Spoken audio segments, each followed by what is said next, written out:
Hi guys, this is Alex from gsnm.com with a handset that will allow you to stay as far away from the charger as possible. It's a battery phone from ASUS. It's the ASUS ZenFone Max Pro M2. So here we have it for a full review. It's the follow-up of the ZenFone Max Pro M1 that arrived in October 2018. ASUS is moving pretty fast these days and wants to dominate the battery phone market. The new model brings some design changes. It continues to have a memorable battery, and you'll see that it even upgrades the camera. The price tag should be around $300, maybe even less, and let's get to all of the classical tests we do. As far as the design goes, I have to remind you that it's actually not glass as I claim in the unboxing. It's a special polymer that's been tailored so it will look like glass.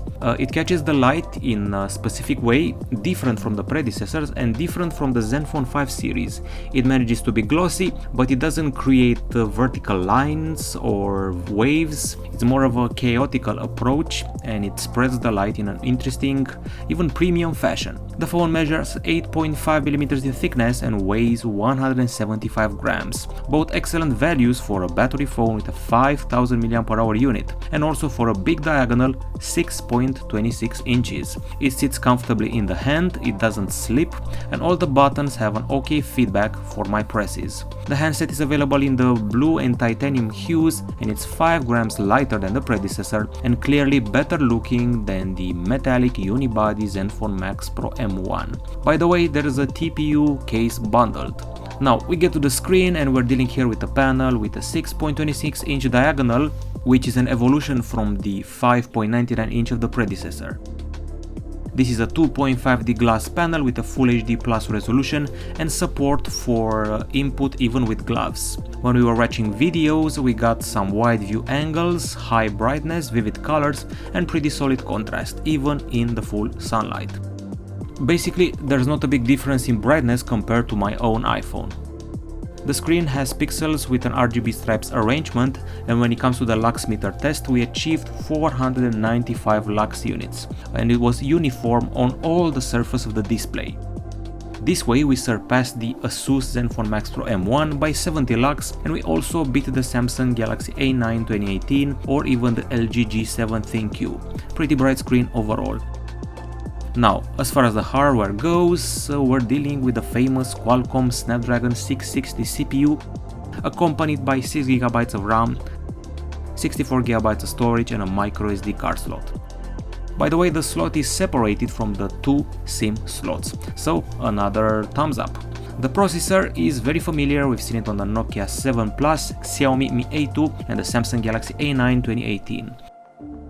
I didn't notice any performance bumps and any problems, any lag, any freezes. When it comes to day-to-day usage or games, we could easily play Asphalt 9, PUBG Mobile, and that's pretty solid. We also did performance tests like Antutu 7, where we scored 85,519 points, which means we're dealing with a high mid-range phone right now. In Geekbench 4 multi-core, we got as high as 5,442 points, and in the single-core test the phone had 1,426 points. Of course, we also ran other benchmarks, and the scores were in general similar to the other phones with Snapdragon 660 CPUs, sometimes above, and that's because we have more RAM here. Basically, it can fight Nokia 7 Plus, Huawei Mate 20 Lite, and Samsung Galaxy A9 2018. We also did fine in the temperature department with 34.5 degrees Celsius in GFX Bench and 34.4 degrees Celsius in games. When it comes to heat dissipation, it happens in a pretty okay fashion, as our special FLIR sensor on the Cat S61 phone showed. We also have a heat map, by the way. Now, battery-wise, this is basically the star of the product, the selling point, the 5000 mAh battery inside. It charges via microUSB on a 5V 2A 10W charger, and ASUS promises up to 45 hours of 3G talk. Now, as far as our tests are concerned, they looked excellent, so we achieved 17 hours and 35 minutes of continuous HD video playback in a loop. This is basically 1 hour and 35 minutes more than the predecessor. It beats Galaxy Note 9 and the Huawei P20 Pro. We also did continuous usage tests and achieved 14 hours and 11 minutes, which is 15 minutes behind Max Pro M1, but it's pretty much the same package. Is better than the Sony Xperia X-A2 Ultra and the Huawei P20 Pro. The charging is a bit on the long side at 2 hours 57 minutes, but it's well worth it for the time you get. After 1 hour of juicing, you're at 42%. Of course, we also have power saving options. We didn't forget about acoustics. We're dealing with a singular speaker with 5 magnets at the bottom, and you will not cover it in landscape mode. There is also a special NXP amplifier.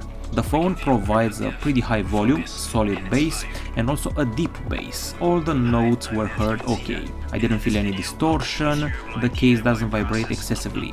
We also did a decibel meter test, achieving 87.7 decibels in the case of our typical acoustic sample at the front and at the back. It's an excellent value, it beats the iPhone 8 and the Sony Xperia X-A2. When it came to the games and the movies, we got as high as 104.6 decibels, which is the 5th placed phone from all of our tests all time. We're basically pretty close to what the Motorola Moto Z achieved with a special JBL module and its crazy 105 decibels. So pretty solid acoustics. Now here we are at the camera at last. I won't hide it, the ASUS ZenFone Max Pro M1, a bit of a bummer camera wise, and the ZenFone Max in general weren't exactly high performance in the camera department. That's why the ZenFone Max Pro M2 is more interesting, because it's actually a bit better. It comes with a dual camera, 12 megapixel plus 5 megapixel combo at the back side, it knows 4K video, it's got an LED flash, f1.7 aperture on the main sensor. It can do bokeh, and the selfie camera is a 13 megapixel shooter. Oddly enough, we couldn't find any panorama option. Now I guess it's time to see the photo samples we achieved.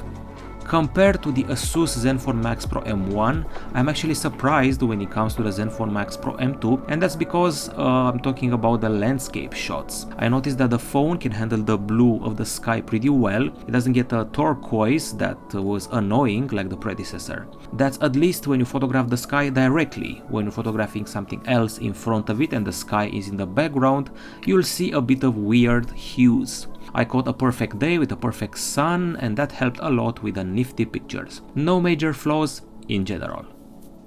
In the days with less sunlight, the colors were a bit faded out and with a slight yellow hue. We still have the clarity, and if we mess around with the manual tweaks, we can actually pull off excellent shots. When we activate HDR, we get rid of the small problems with the sun and the faulty dynamic range. We can see that in the 2 photos with the monument of the horse that we got in the park in Bucharest. Luckily, this doesn't happen very often, and we actually can see how Max Pro M2 is able to balance efficiently the light and the shadow even without HDR on. In the photo where you can see an ice rink with water that's being defrosted. I mentioned before that monument shaped like a big metal horse. That's where we also tested the capacity of zooming for the smartphone. It's not bad, but obviously you cannot compare it to a DSLR or even with a flagship phone like the Galaxy Note 9, iPhone XS Max or the Huawei Mate 20 Pro. Or even with the mid-range Nokia 7 Plus, which had an excellent zoom in the mid-range department. It's not exactly a feature you're going to use every day unless you're a paparazzi. So basically, as far as these features are concerned, I have to mention again, I'm pretty weirded out by the lack of panorama.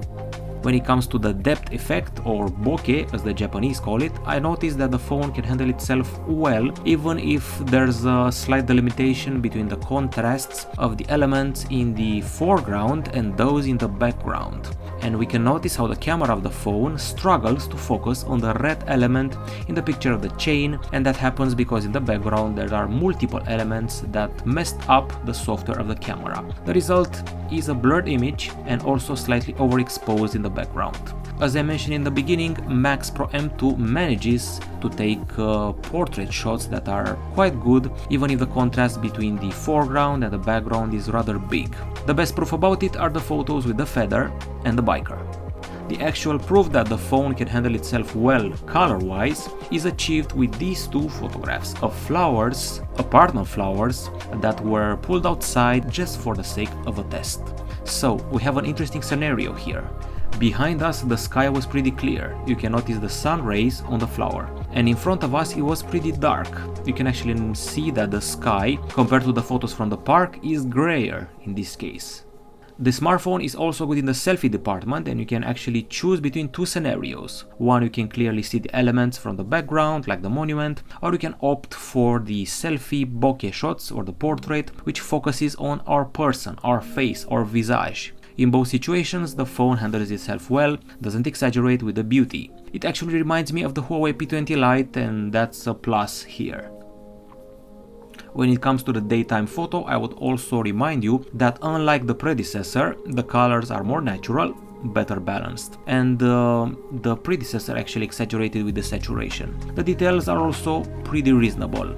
And here we are with the low light shots. Here we have pretty reasonably bright photos, but I would have expected better clarity and more details and better contrast.